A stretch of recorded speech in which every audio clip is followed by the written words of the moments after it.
اب یہ ہم لیلا الافلاج پہنچ گئے.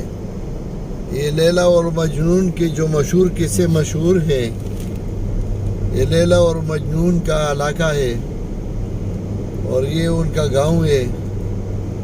مجنون ہمیشہ لیلا کو یاد کر کے مختلف اشعار میں اس کا نام لیتا تھا.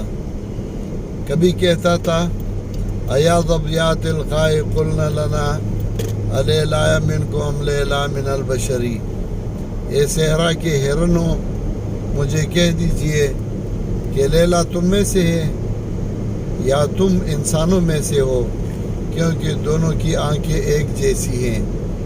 اور کبھی کہتا تھا کہ احب لحبها السودان حتی احب لحبها سود الکلابی، میں لیلا کے ساتھ اتنی محبت کرتا ہوں کہ ان کی وجہ سے مجھے کالے کتے بھی پسند ہے. اور کبھی کہتا تھا کہ وما حب الدیار شغفنا قلبی ولکن حب من سکن الدیار، میرے دل کے پردوں کو اس گھروں نے نہیں چیرا ہے، بلکہ جو لوگ اس میں رہتے ہیں. لیلا کی طرف اشارہ کیا کہ ان کی وجہ سے میرے دل کے پردے چیرے ہیں. اور کبھی کہتا تھا امر علی الدیار دیار لیلا اقبل ذا الجدار و ذا الجدار، میں لیلا کے گھروں پہ گزرتا ہوں اور کبھی ایک دیوار چومتا ہوں اور کبھی دوسرا دیوار چومتا ہوں.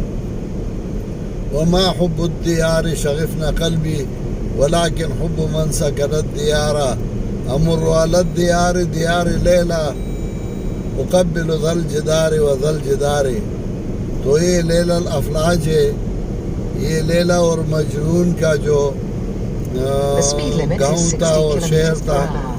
یہ اب ہم اس میں داخل ہو رہے ہیں اور دن کے 11:30 بجے ہیں.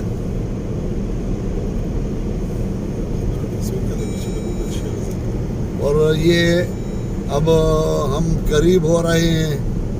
ایک کھجور لگی ہوئی ہے روڈ کے کنارے کنارے اور بڑے خوبصورت درخت. اور یہ ہم ابھی صحرا سے گزر کے آئے. ہم صبح روانہ ہوئے ہیں وادی دواسر سے، اور سارے راستے میں یہ خالی علاقہ تھا. جگہ جگہ کچھ پانی شانی اور چائے شائے پیا.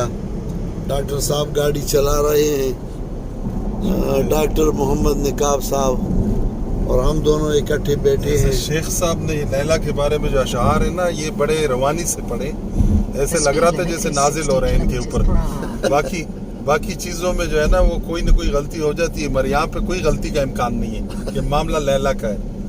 وہ جو کسی نے کہا ہے نا کہ امید حور نے سب کچھ سکھا رکھا ہے واعظ کو، یہ حضرت دیکھنے میں سیدھے سادے بولے بالے ہیں. بالکل بالکل اسی طرح بس اسی طرح پان کی تو گنا لانا بدا پاس کی نا کہ پاس کی نو پاس